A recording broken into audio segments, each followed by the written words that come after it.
আসসালামু আলাইকুম সুপ্রিয় দেশবাসী, অন্যান্য ধর্মাবলম্বীদেরকে শুভেচ্ছা।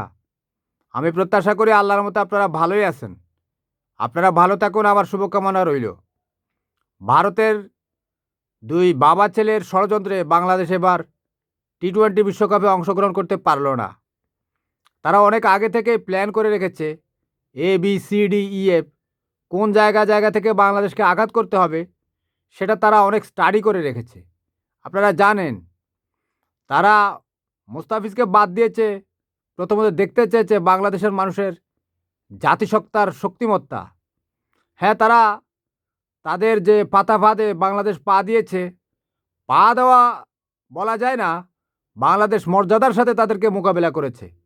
তারা চেষ্টা করেছে বাবা ছেলে চায়ের কাপে চুমুক দিতে দিতে বাংলাদেশের মানুষকে পদানত করবে, কিন্তু না, বাংলাদেশের মানুষ কিন্তু ত্যাগ করতে জানে।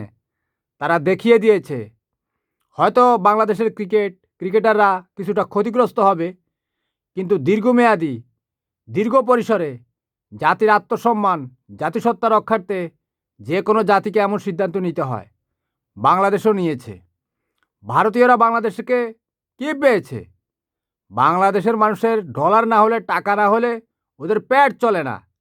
বাংলাদেশের মানুষের ভিসা বন্ধ করে দিয়েছে তারা। বাংলাদেশের মানুষ কি তোমাদের ওখানে খাওয়ার জন্য গিয়ে বসে থাকে?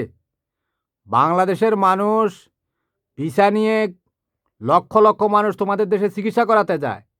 তোমাদের ডাক্তারদের ভিজিট, তোমাদের যে সমস্ত পরীক্ষাগার রয়েছে সেগুলোর টাকা, হসপিটালের ফি, এই যে আমাদের রুগীরা পাইলস, ফিস্টুলা, অ্যানাল প্রেশার এগুলো চিকিৎসা করায়, এগুলোর টাকা পাও না?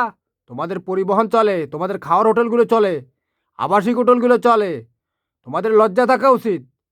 তোমরা এতটা অকৃতজ্ঞ জাতি যা আসলে ভাষায় প্রকাশ করা যাবে না।